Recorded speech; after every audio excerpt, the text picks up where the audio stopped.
ভালো আছি বন্ধুরা, চলে এসেছি নতুন রেসিপি নিয়ে। দেখুন আজকে পাবদা মাছ করব রান্না, সর্ষে পাবদা করব। তার জন্য দেখুন মাছ নিয়ে নিয়েছি। মাছগুলোতে প্রথমে নুন হলুদ লাগিয়ে নিচ্ছি। দেখুন ভালো করে পরিষ্কার করে ধুয়ে নিয়েছি, এবার নুন হলুদ লাগিয়ে নেব। প্রথমে পরিমাণ মতো হলুদ দিয়ে দিচ্ছি বন্ধুরা। দেখুন আমি মাছ ভাজার সময় হলুদ একটু কমই দিই, কারণ মাছটা ভালো ভাজা হয় জানেন বন্ধুরা। নুনটাও দিয়ে দিয়েছি, ভালো করে দিয়ে এর সঙ্গে মাখিয়ে নেব। দেখুন মাছগুলোর সাথে হলুদ আর নুন সুন্দর করে মাখিয়ে নিচ্ছি। ভালো বেশ সুন্দর করে মাখিয়ে নিলাম। হয়ে গেছে বন্ধুরা, আমরা আবার এগুলোকে আমাদের পাবদা মাছগুলোকে কড়াতে তেল দিয়ে ভাজবো। জন্য বন্ধুরা গ্যাসে একটা কড়া চাপিয়েছি। কড়াটা একটু গরম হলে সরষের তেল দেবো দিয়েছি বন্ধুরা। তেলটা গরম হলে এক এক করে মাছগুলো আমরা ভেজে নেব। ঠিক আছে বন্ধুরা, আমরা এক এক করে এবার পাবদা মাছগুলো তেলে ছেড়ে দিচ্ছি ভাজার জন্য। দেখুন দেখুন বন্ধুরা মাছগুলো ভাজা আছে। মাছের সাইজটা কত বড় দেখুন। যত পাবদা মাছ একটু সাইজে বড় হবে তার টেস্টও খেতে খুব সুন্দর হবে। আমরা ভালো করে ভেজে নিই বন্ধুরা এই মাছটাকে। এদিকটা ভালো করে ভাজা হলে নেক্সট দিকটাও ভালো করে ভেজে নেব বন্ধুরা। একদিকটা ভালো করে ভাজা হয়ে গেছে, তারপর আমরা নেক্সট দিকটা উল্টে দিয়েছি। এভাবে উল্টে পাল্টে সুন্দর করে মাছটাকে ভেজে নিচ্ছি। রাখলাম, আর একটা এখনো ভাজা হয়নি, ওটা ভালো করে ভাজা হোক। দেখুন বেশ সুন্দর লাল লাল করে ভেজে নিয়েছি, খড়া খড়া করে। বন্ধুরা এদিকে আমাদের এই মাছগুলো ভাজা হয়ে গেছে। গরম তেলেতে আরও যে মাছগুলো আছে সেগুলোকে আমরা সব ভেজে নিচ্ছি। তার আগে যে মশলা আছে মশলাটা করে নিচ্ছি। ওদিকে আমাদের মাছগুলো ভাজা হচ্ছে, এদিকে আমি মশলা করে নিচ্ছি। প্রথমে দেখুন টমেটো আদা রসুন এখানে পেস্ট করে নিচ্ছি, আর সর্ষেগুলো আমি সিলে পেস্ট করব। এই টমেটো আদা রসুনটাকে প্রথমে মিক্সিতে পেস্ট। এদিকে আমাদের মাছগুলো ভাজা হয়ে এসছে, প্রায় কিছুটা ভাজা হচ্ছে আর দুটো।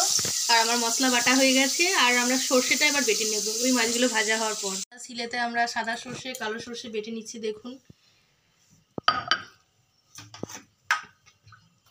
সর্ষে পাউডারতে কালো সর্ষে সাদা সর্ষে দিলে টেস্টটা খুব ভালো হয়। দেখুন বেটে নিচ্ছি, খুব সুন্দর লাগে ফ্লেভারটা।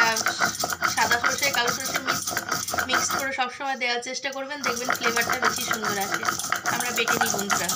এবার আমরা কড়াতে তেল নিয়েছি, তেলটা একটু গরম হলে কালো জিরে ফোড়ন দেব প্রথমে।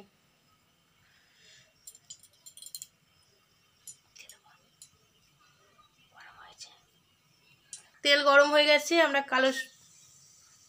কালো জিরে দিয়ে দিয়েছি। দেখুন বন্ধুরা, দিয়ে এটাতে আমরা প্রথমে দিয়ে দেব, ফোড়নটা হয়ে গেলেই প্রথমে দিয়ে দেব টমেটো আদা রসুনের পেস্টটা দিয়ে দেব। দেখুন টমেটো আদা রসুনের পেস্ট দিয়েছি, এবার জল অ্যাড করব। এটাতে জল অ্যাড করলাম বন্ধুরা। দেখুন এরপর এটাতে আমরা কালো সর্ষে সাদা সর্ষে বাটা আছে ওটা অ্যাড করব। দেখুন তার সঙ্গে একটু জল অ্যাড করলাম বন্ধুরা, দিয়ে ভালো করে নেড়ে ছেড়ে নেব। আর লঙ্কা হলুদ আর জিরে গুঁড়ো দিয়ে দেবো এটাতে। প্রথমে লঙ্কা গুঁড়ো দিয়ে দিলাম বন্ধুরা। দেখুন তারপরে দিয়ে দিচ্ছি হলুদ গুঁড়ো, সবই পরিমাণ মতো দিচ্ছি, আপনারাও পরিমাণ মতো দেবেন। জিরে গুঁড়ো দিয়ে দিচ্ছি বন্ধুরা, দিয়ে ভালো করে নেড়ে চেড়ে নেব। আর অল্প করে একটু নুন দিয়ে দেব, যেহেতু আমাদের আগে মাছ ভাজার সঙ্গে নুন দেওয়া আছে, তাহলেও ঝোলে অল্প একটু নুন দিতে হবে যাতে স্বাদটা সুন্দর আসে। একদমই অল্প করে দিচ্ছি, দিয়ে ভালো করে একটু কষিয়ে নিচ্ছি। একটু ফুটে গেলে তারপরে মাছ দেব বন্ধুরা। গ্রেভিটা কত সুন্দর ফুটছে, আর এর সেন্টটাও খুব সুন্দর বেরিয়েছে। আমরা ভেজে রাখা পাবদা মাছগুলোকে অ্যাড করে দেব রান্নার ভিতর। এক এক করে দিয়ে দিচ্ছি।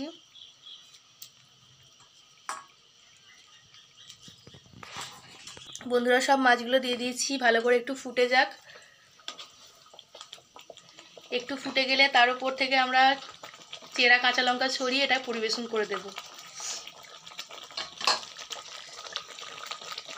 দেখুন ফুটছে, আর আমরা চেরা কাঁচা লঙ্কা উপর থেকে ছড়িয়ে দিয়েছি বন্ধুরা।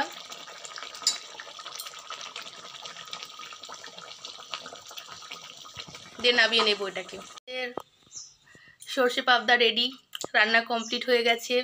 এটাকে এবার আমরা পরিবেশন করব গরম গরম ভাতের সাথে। আমাদের রেসিপিটা কেমন লেগেছে আপনাদের অবশ্যই কমেন্ট বক্সে এসে জানাবেন।